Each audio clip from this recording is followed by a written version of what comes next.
ஏல அக்கட்டக்குவோ மாப்பிள்ளையெல்லாம் நான் தான் உங்கள் நெல்லைவேலு பேசுகிறேன். இந்த பதிவு ஏறுனா என் தங்கமயில் ஃபேமிலி இலாக்காய் ஃபேமிலி பற்றி தான் வீடியோவில் பேச போகிறோம். அப்புறம் இளவரசனே ரொம்ப சந்தோஷம், மனசுக்கு ரொம்ப நிம்மதியாக இருக்குது.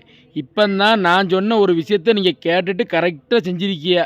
அது என்ன விஷயம்னா மக்களே, நம்ம இளவரசனே ஒரு தப்பாக கெட்ட வார்த்தை பேசி ஒரு வீடியோ போட்டிருந்தாப்புல, ஒருத்தங்களை பற்றி ஒரு 4-5 வீடியோ போட்டிருந்தாப்புல, அசிங்கமாக பேசி அவங்கள திட்டி போட்டிருந்தாங்க. இப்போ நான் சொல்லி சத்தம் போட்டேன், நம்ம நண்பர்லாம் பார்த்துட்டு இருக்காங்க, பச்சை பிள்ளையெல்லாம் வீடியோ பார்க்க, நீங்கள் வந்து இந்த மாதிரிலாம் பேசாதீங்க, அந்த வீடியோவை ப்ரைவேட்டில் போடுங்க, இல்லைனா அழிச்சிருங்கன்னு சொன்னேன்.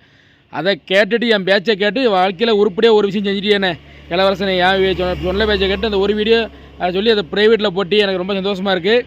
அப்புறம் இன்னொன்று இளவரசனே, தங்கச்சி காயத்ரி எதுக்கு வந்து நீங்கள் வந்து அவங்க அம்மா வீட்டில் விட்டுருக்கீங்க? என்ன காரணம்? முதல்ல தங்கச்சியை போய் கூட்டுவாங்க, கூட்டுறது சந்தோஷமாக என் மரும பிள்ளையோட சந்தோஷமாக வந்து சேர்ந்து ஒன்றா ஜாலியாக இருங்க, ஃபேமிலி வீடியோ போடுங்க, என்ஜாய் பண்ணுங்கள். யாரை பற்றி எதை பற்றியும் பேசாதீங்க. அவங்கள பேசி வேஸ்ட்டு.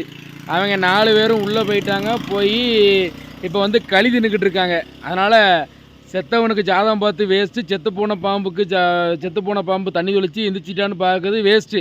சரியா? அதெல்லாம் விட்டுட்டு சந்தோஷமாக ஃபேமிலி கண்டென்ட் போடுங்க, சந்தோஷமாக இருங்க. சரியா? ஓகே ரைட் நண்பர்களே, உங்களுக்கு இந்த வீடியோ பிடிக்கும், நீங்கள் பிடிச்சா லைக் பண்ணுங்கள், கமெண்ட் பண்ணுங்கள், ஷேர் பண்ணுங்கள். மறக்காமல் நம்ம Nellaivelu social media YouTube channel subscribe பண்ணி பெல்ல அமைக்கிருங்க. நன்றி, வணக்கம் நண்பர்களே.